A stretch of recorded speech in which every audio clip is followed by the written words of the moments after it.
Hi, this is the Vikstrand. Yesterday I made a review of Dumb and Dumber 2. However, when I looked through the footage when I got home, I realized that a lot of sound just went completely... wasn't very good. So I had to do a retake on the whole thing. However, that retake also missed a couple of things in the beginning. So this is a retake of the retake. So this is basically gonna be a review comprised of 3 shooting locations. So what I was going to say was in the beginning that sequels to comedies very rarely works. 9 out of 10 times they are not as good as the first one. In 6 out of 10 they are absolutely terrible. I don't know why this is the case. Maybe it is because they have a tendency of rehashing the jokes. And thank God they're not doing that in this movie, because that would have been terrible. No, wait, it's the opposite. That's what exactly what they did. So I'm leaving over now to myself yesterday. I feel really bad talking about this one, because this was one of my favorite comedies of the 1990s, no doubt about it. I rewatched it recently, and to be fair, yeah, it still holds for some bizarre reason. But Dumb and Dumber was a fantastic movie. We wanted a sequel, we didn't get it, and then we didn't want it anymore. Then Jim Carrey's career sort of tanked, and everybody moved on with their life, except for the Farley brothers and Jeff Daniels and Jim Carrey, who made almost 20 years later a sequel, and it was horseshit. Today we're going to talk about Dumb and Dumber 2.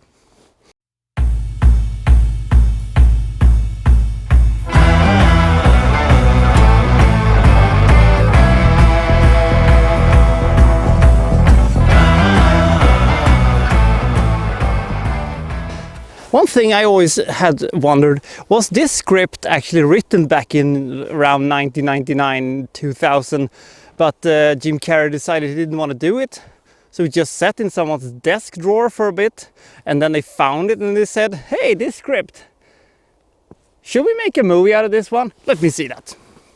Hey, that's the sequel we wrote for Dumb and Dumber almost 15 years ago. Should we make it? But it's dated with very, very old pop culture references that few people will get.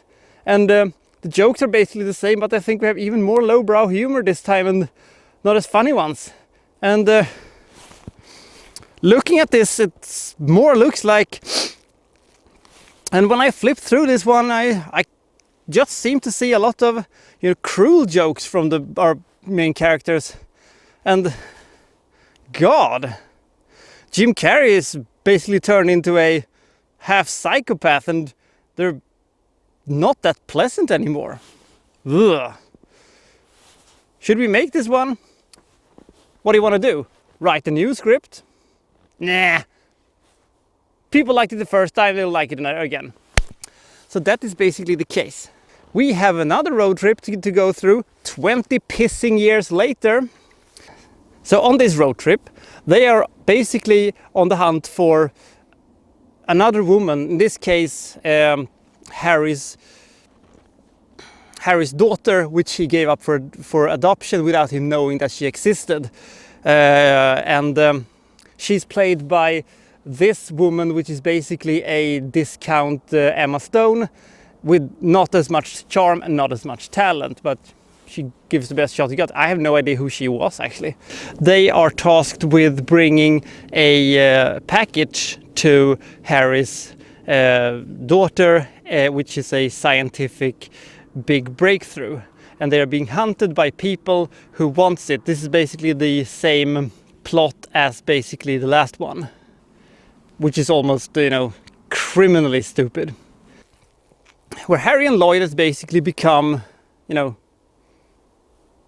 sad. I felt sad for them. I don't know, but I felt sad in a fundamental way with Harry and Lloyd. They haven't changed at all. They have actually become, unpleasant characters almost.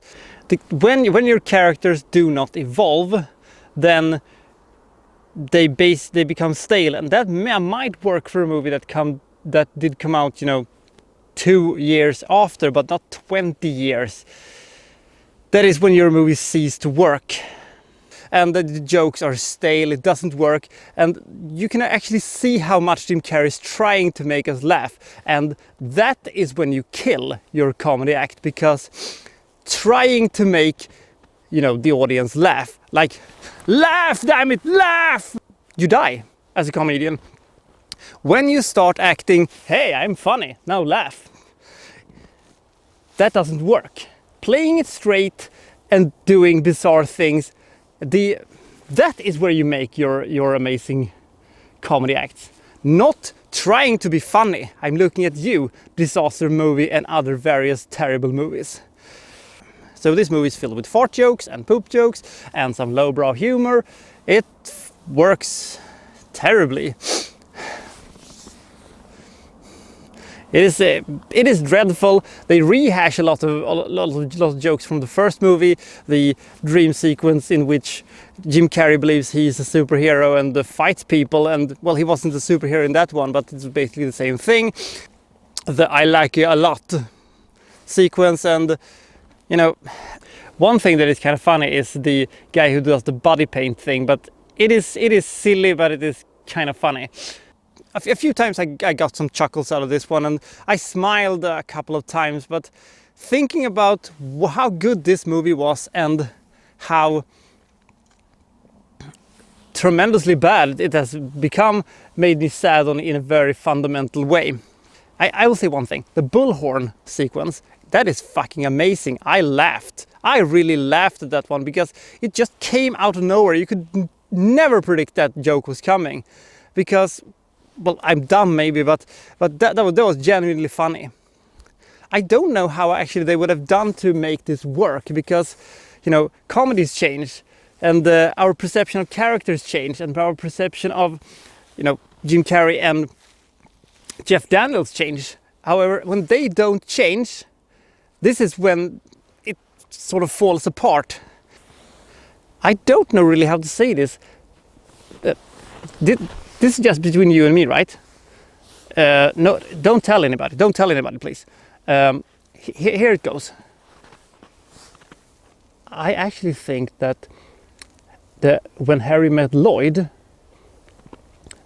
the movie that came out a few years earlier, I thought that was actually a better idea than this one.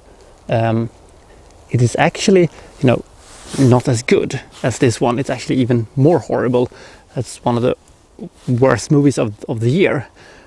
But when on its release date, I don't remember actually what release date it was. But as a side note, I would say that was probably a better call than, you know, doing this thing, because they actually had some new jokes in that one. Where was I? Oh yes. So the staleness of the characters and the ruining of the movie's best joke, you know, the catatonic who wasn't catatonic, is terrible. So what else can you say? No, there is nothing more to say about this. This was a dreadful movie. It has few jokes that works, and it was a terrible concept from the beginning to the end, and Jim Carrey has become completely... Jim Carrey has been a completely dreadful person and throughout, and cruel and savage jokes. This is a bad movie, guys. Not absolutely terrible, but bad. Who would I recommend this one to? I sure as hell won't recommend it to anybody who liked the first movie, because you want to have the memory of the first movie more intact. And I don't want to recommend it to anybody else because the first one is so much better. No. Sorry, this movie's for nobody. This is how low a Jim Carrey comedy has gone by 2014. It's sad viewing. 14 is the rating it's going to get, and the rating it should get is 14. A reference to a much better comedy. If you know which comedy I'm talking about, good for you. Otherwise, don't see this movie. So, winter is still holding on. This is the Victor signing out, Winter Edition.